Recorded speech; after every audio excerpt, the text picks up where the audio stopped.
Hello. We are continuing with our study of the Gospels from a Messianic Jewish perspective. We mentioned last time about the wedding in Cana.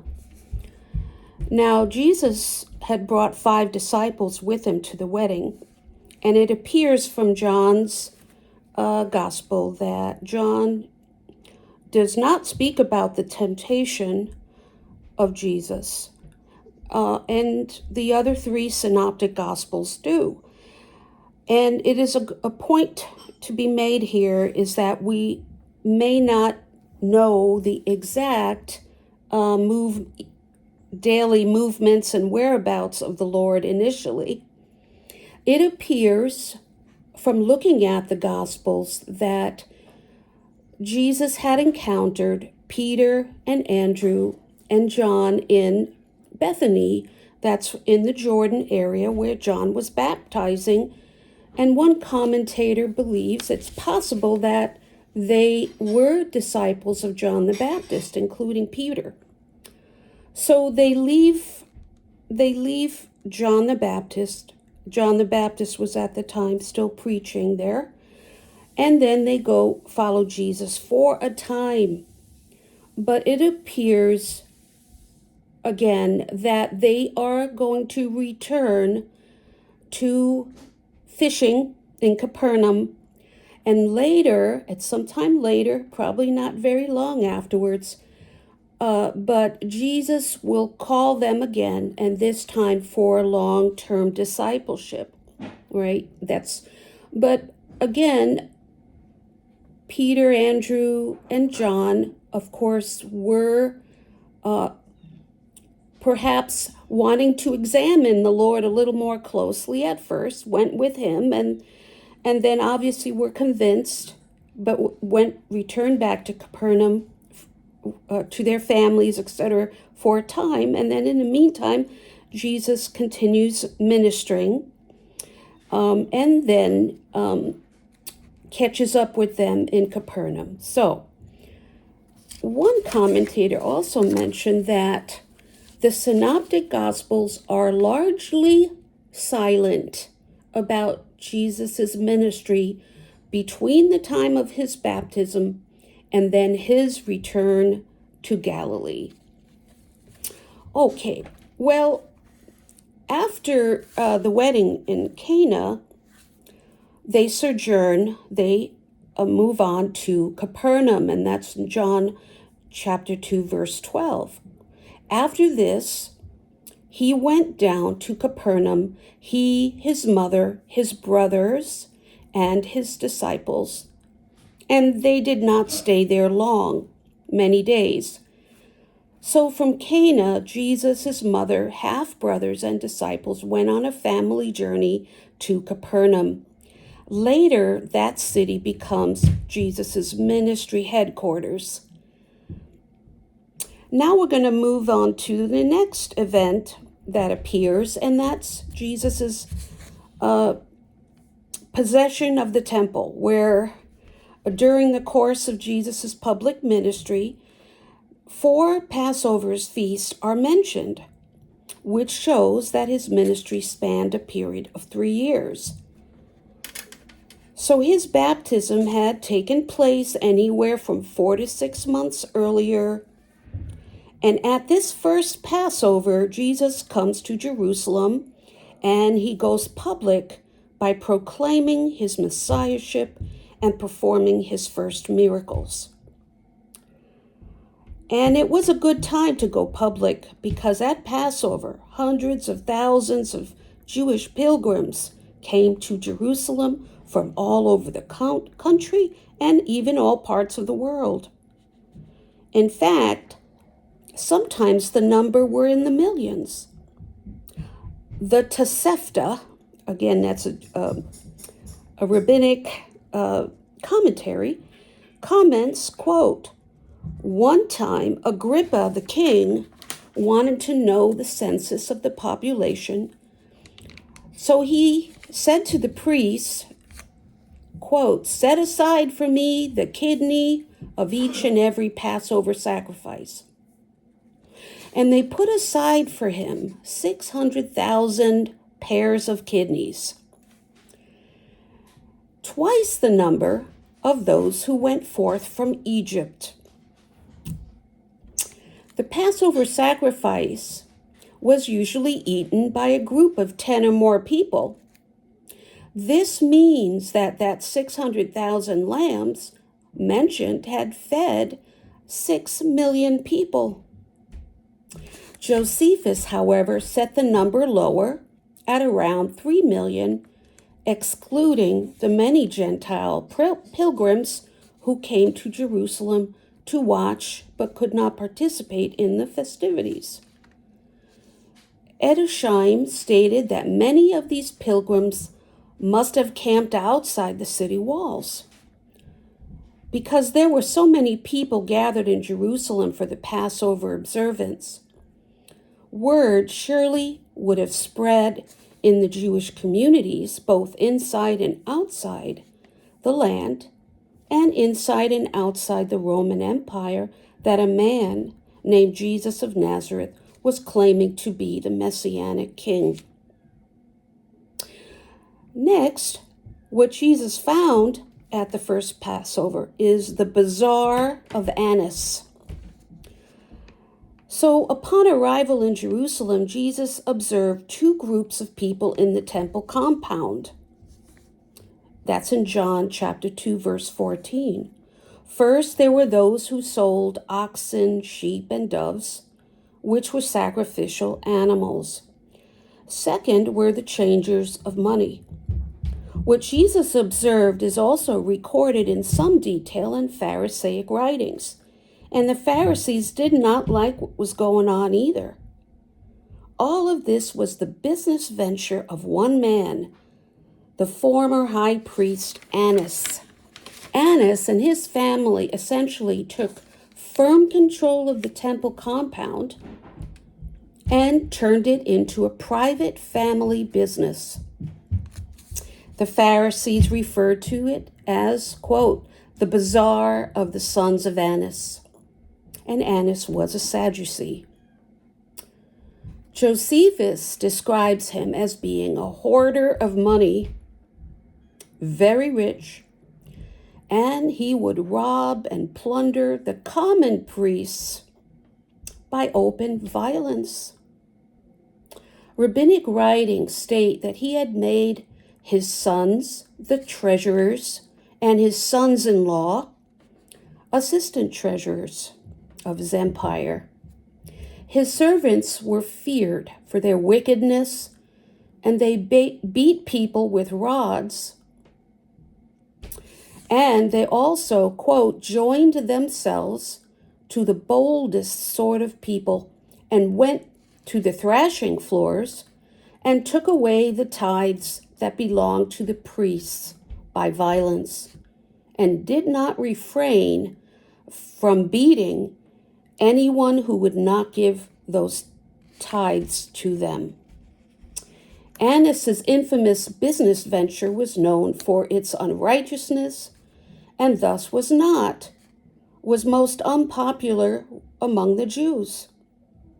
As can be seen in the writings of the patriarch Simeon and of Rabbi Baba Ben Buta. Eventually, the resentment of the common people led to its demise. When, quote, 3 years before the destruction of Jerusalem, they swept away the bazaars of the family of Annas. And this, as expressly stated, an account of the sinful greed which characterized their dealings. TH.M. makes the following comments. Annas probably continued to preside over the Sanhedrin, although his son-in-law Caiaphas was the high priest at that time, or had become the high priest. Now, they made this conclusion, which is borne out by Acts 4:6, where Annas appears as the actual president, and by the terms in which Caiaphas is spoken of as merely, quote, one of them. So Annas certainly was the chief operator. In John 11:49, it mentions the part that Annas took in the final condemnation of Jesus. John 18:13. The family of Annas is the most influential high priestly family at that time, and Annas held office from AD 6 to AD 15. A total of 8 members of his family filled the office. The best known is the son-in-law of Annas, Joseph Caiaphas. He served from 18 AD to 36 AD, and he presided at the trial of Jesus as well. The frequent turnover of high priests explains why Annas, who was not then the high priest, he still participated in the trial of Jesus. And he participated in the trial of Peter and John in Acts chapter 4, verse 6. The cleansing of the temple. So Jesus cleansed the temple twice, on the first and then again on the fourth Passovers of his public ministry. According to Mosaic law, a person had every right to bring his own sacrificial animal for the offering on the Passover or any other festival or Sabbath occasion. However, because the animal had to be without spot or blemish, and that's from Exodus 12:5, Leviticus 22, verse 18 to 20, and Deuteronomy 15, verse 21. A priest would have to inspect the sacrifice prior to the slaughter in order to ensure it met the standards of the law. The problem was that the whole procedure had become corrupt and had been turned into a very profitable business for the high priest and his family. If a person brought his own sacrifice, the priest was appointed to inspect the animal and would invariably find some spot or blemish with it. So, with his sacrifice disqualified, the owner had 2 options. First option was that he should go home and get another animal, which was fine if he lived near Jerusalem, but not so good if his journey home was very long. The second option was more convenient. In the temple compound, there was an area of stalls where oxen, sheep, and doves, which had passed inspection, would be purchased. Of course, these were sold at very highly inflated prices, and the money went to the private coffers of Annas and his family. And it was during Passover that everyone had to pay the annual half-shekel temple tax. However, because Roman coinage was imprinted with an image of Caesar, it could not be used to pay the temple tax. The money had to be exchanged by the changers of the money. And according to John 2:14, there was a service charge with each exchange of money, and that service charge also went to the family of Annas. Obviously, they were a corrupt monopoly.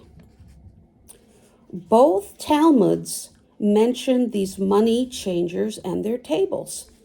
In Mishnah 3, quote, on the 15th thereof, tables, and these are tables of money changers, were set up in the provinces, all throughout the provinces. On the 25th of the month, apparently, they were set up in the temple. And when the tables were set up in the temple, they began to obtain payment and seize the money owed. Rabbinic writings also recognized that the process of changing money in order to purchase sacrificial sacrifices could become profaned. Quote, rabbinic quote here. This is like the case of a money changer who falsified his weights. The chief of the market came and detected him. And he said this, quote, "You are," he said, "falsifying the weights."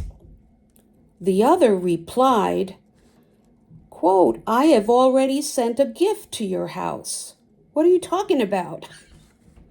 Oh boy. Jesus' accusation against Annas were true. The high priest had made his father's house a house of merchandise. John 2:17 adds that when Jesus said this, his disciples, quote, remembered what is written, "Zeal for your house shall eat me up." That's a reference to Psalm 69, verse 9, meaning, quote, "My zeal for your house will be the cause of my destruction." Oh boy, overthrowing the money changers and driving out the animals and the vendors caused Annas and the other Sadducees to become indignant and to develop an animosity against Jesus. 3 years later at his trial, it was Annas who stood in front of Jesus as his first judge, and Caiaphas, Annas' son-in-law, was the second judge. That is in John 18, verses 13 and verses 24. So when Jesus was asked by the Pharisees and Sadducees, by what authority does he cleanse the temple compound, Jesus gave, it's a cryptic, but that means a mysterious answer. Quote, "Destroy this temple, and in 3 days I will raise it up." That's John 2:19. The religious leaders misunderstood what he was saying. They assumed he was talking about the building and the temple itself. However, John pointed out Jesus was using the temple as a symbol of his body. And 3 years later, the religious leaders took that statement out of context and used it against Jesus at the second stage of the religious trial. That's in Matthew 26:61 and Mark 14, verse 58. This passage records the first time the leadership demanded Jesus show them a sign to authenticate his action and his words. And that's John chapter 2, verse 18. So the Jews answered and said to him, quote, "What sign do you show us, since you do these things?" It seemed that the religious leaders had recognized that Jesus' action of cleansing the temple and thereby exercising authority over it constituted a messianic work. This passage also records the first declaration of his coming, death, and resurrection, albeit in cryptic terminology. By the time the cleansing of the temple happened, the temple compound had been under construction, Herod the Great, for 46 years. He was remodeling, that's the second temple of Zerubbabel. Later in AD 67, now that's 3 years before the temple's total destruction by the Romans, the bazaar of the sons of Annas was destroyed by a mob, showing the depth of the Jewish contempt and resentment against this practice. So going on forward here, Jesus is accepted in Judea. After Jesus had very publicly proclaimed himself to be the Messiah, and make no mistake about it, that's by taking control of his Father's house, he began authenticating his claim by performing many miracles. That's John chapter 2, verses 23 to 25. Quote, "Now, when he was in Jerusalem at the Passover during the feast, many believed on his name, beholding his signs which he did. But Jesus did not trust himself to them, because he knew all men and had no need that anyone should testify of man, for he knew what was in man."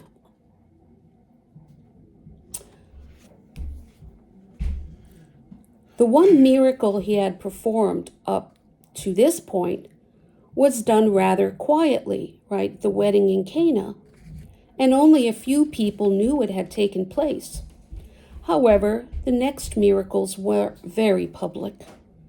For the first half of his ministry, the purpose of these public miracles were for authenticating, validating, certifying his claims. He was to bring Israel to the point of a decision. And that's what the purpose of those miracles were. Would they accept him as their Messiah, or would they reject him? Later, the purpose of his miracles would change. But initially, they were to authenticate both his person and his message. As to his person, they were to prove that he was the Jewish Messiah. As to his message, they were to validate that he was offering to Israel the kingdom foretold by the Jewish prophets. And if Israel was willing to accept him as the Messianic king, they would see the kingdom established in their day. Their acceptance of Jesus as the long-awaited Messiah is a prerequisite for him establishing the kingdom. Matthew 23, verse 39. So, there was a positive response to the first public miracles.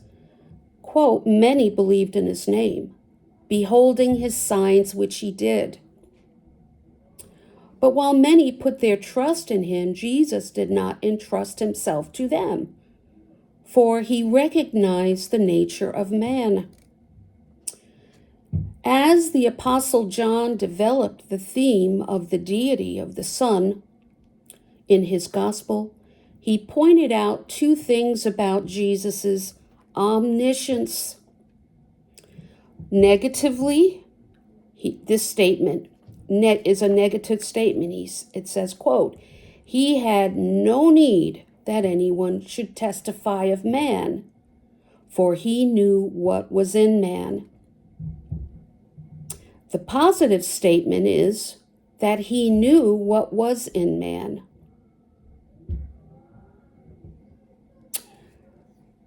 There is an importance of signs in Jewish history, as noted by Tobias Locks. Quote, "Authenticating signs were commonplace in the ancient world among the Jews from the days of Moses in Exodus 4, verse 1.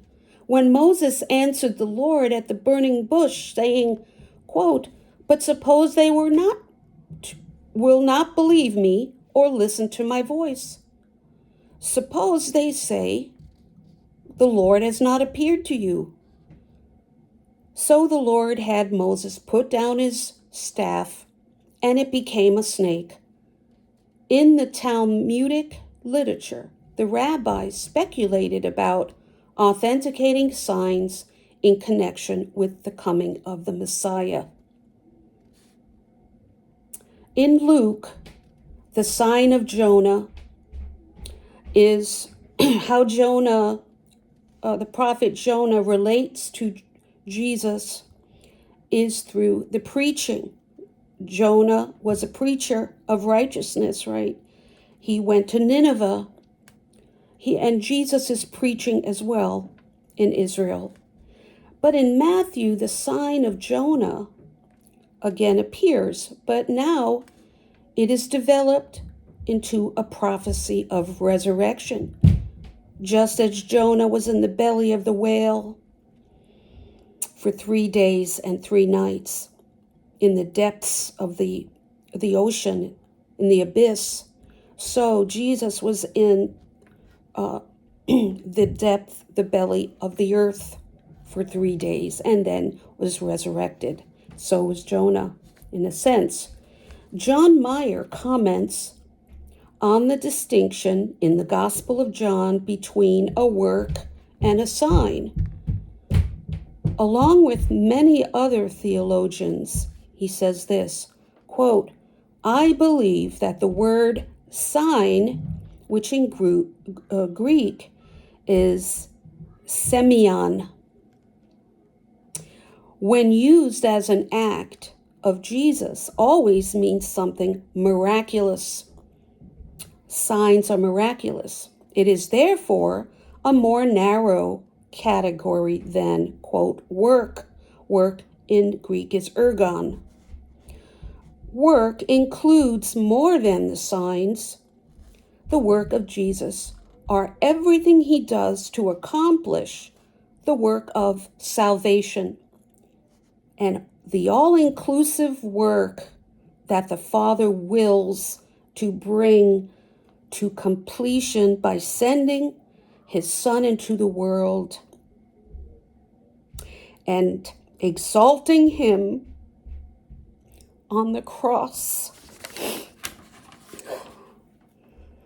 Thus, the work of Jesus can be encompassed both words and in deeds. At this point, we are going to stop. The next thing we'll be talking about is Jesus's encounter with Nicodemus. God bless you. Thank you for listening.